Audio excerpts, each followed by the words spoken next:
Holy cow, but the Cubs are on a winning streak.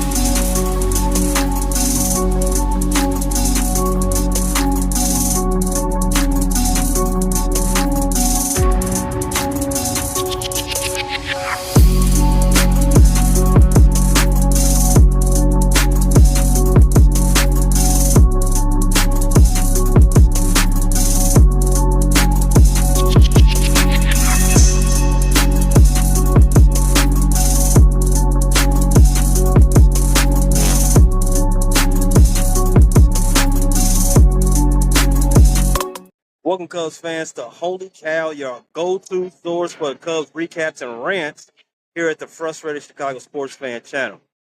Let's get into this series against the Bucks.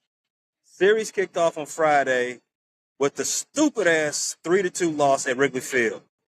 In the bottom of the ninth, with the Cubs losing, Pete Armstrong led off with a single, his third hit of the game, and fourth time being on base. Maybe he's breaking out the streak. We shall find out. Hopefully he is, with this big series coming up on Monday. His game-changing speed and Nico Hoerner, the Cubs' best hitter, in the box with a runner in scoring position. The Cubs had a golden opportunity to tie the game. On the first pitch to Nico, PCA went for second. He grabbed a solid lead and beat the throw from Pirates catcher Henry Davis. But he overslid the base and was tagged out for the first out. That swung momentum all the way towards the Pirates. Cubs manager Craig Counsell stood by the aggressive play. He said that if we've got Pete Armstrong on first, we're going to run. We've got one of the top base stealers in baseball, and to his credit, he acknowledged that it was a risk, but he maintained that they'll always try to be aggressive in that situation. And I agree. Cubs got to where they were earlier in the season by being aggressive on the base and staying out of the double play situations. If I'm down one and I got PCA on, best believe I'm sending them. But base running mistakes was just one example of the Cubs' offensive struggles in this game. They had several opportunities to put runs on the board, but were unable to cash in, which has been an annoying storyline lately for this team. For instance, they had the bases loaded with no outs in the seventh, but managed only to score one run. This continued a pattern of failing to convert scoring opportunities, including a similar situation in the previous game. The decisive blow came in the top of the ninth inning when Chicago native Jack Swirsky sent the 101-mile-per-hour fastball from Daniel Palencia into the left field bleachers, giving his team the 3-2 lead.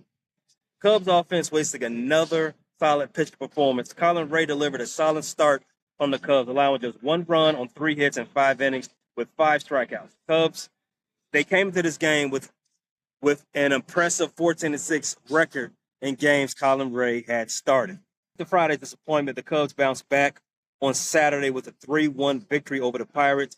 As you know they would. The Cubs don't do losing streaks, and they still haven't been swept all season. Very good record after losses. This win was particularly significant because it marked their first comeback victory since July 2nd, ending the longest such streak in franchise history at 35 games. The Cubs' top 2 hitters, Kyle Tucker and Seiya Suzuki, who have both been in the offensive rut since the All-Star break, they finally came through and delivered to spark a late rally. Tucker led off the 8th inning with a single, his second hit of the game, and then stole second base. Craig Counsell called it a gutsy stolen base, and unlike the previous day, he picked the right pitch to go on.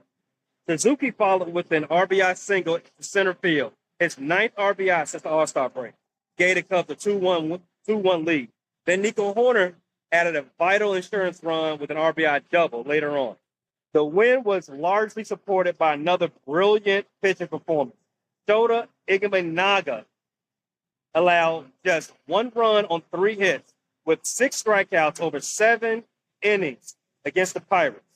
Since coming off the injured list, On June 26, Imanaga boasts an impressive 3.24 ERA across 58 innings, leading the rotation that has the best ERA in baseball since July 1st.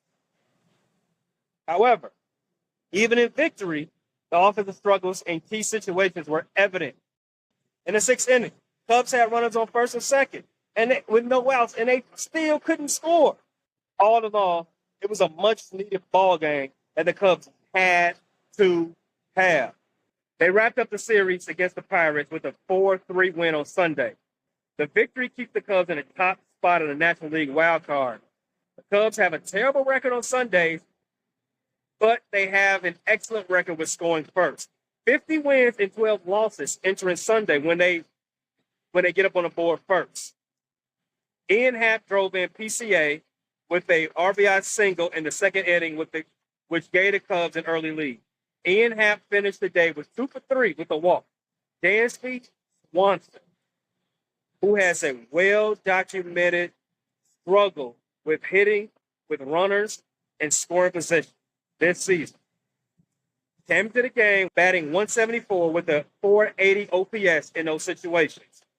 He delivered twice on Sunday, and it mattered the most.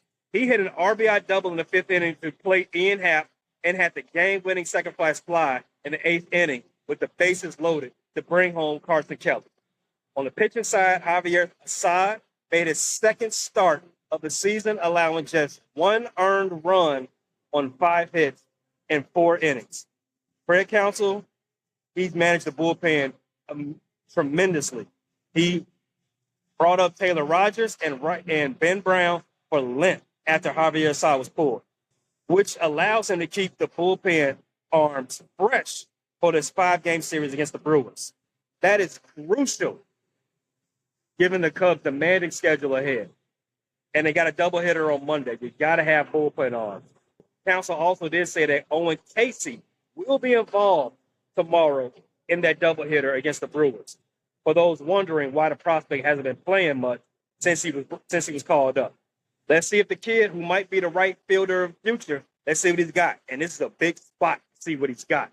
The series against the Pirates is a microcosm of the Cubs season so far. It highlights the ongoing offensive struggles, particularly their struggle to convert in offensive opportunities and putting up cricket numbers on the scoreboard.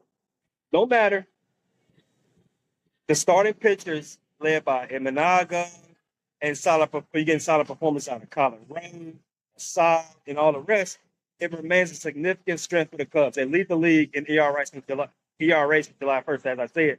Even though everybody's frustrated with this 3-7 record in the last 10 games leading into the weekend, this team maintains a strong belief in themselves. Ian Happ, he said picking up each other and pushing forward is the key. He said the season's far from over. Speaking of the playoffs, the Cubs now face a big test. They have a 5-game, 4-day series against the league-leading Milwaukee Brewers. They are the hottest team in baseball. Their 14-game win streak, 14-game win streak was snapped on Sunday, but this series is crucial for the division. And the Cubs will need to carry this momentum for this 2-game win streak that series. They need clutch hitting, they need strong pitching performance, and they need to handle their business. If they win this series, there's a strong chance they can enter the last month of the season with 80 wins. I know, uphill battle. But I think the path to 95-ish wins is there. The Cubs have been playing bad, but LA and New York have been even worse lately. Let's figure these bats out and close out strong. That's it for today's episode of Hold the Cow. Thank you for watching. Don't forget to subscribe, leave a review, do all the necessary for engagement. I'm about to go watch this Bears game. Let's go Caleb Williams. Let's go Bears. Let's go Ben Johnson. Until next time, fly to W. Go Cubs, go. Thanks for listening to this latest episode from the Frustrated Chicago Sports Fan Channel. Don't matter if you listen to this on Apple Podcasts or Spotify or watch it on Twitch or YouTube. Make sure you like, subscribe, share with a friend, hit the notification bell so you never miss a drop. And to all the guys from Chicago, we say 3 things. Bear down, go Cubs go, and sell the team, Jerry.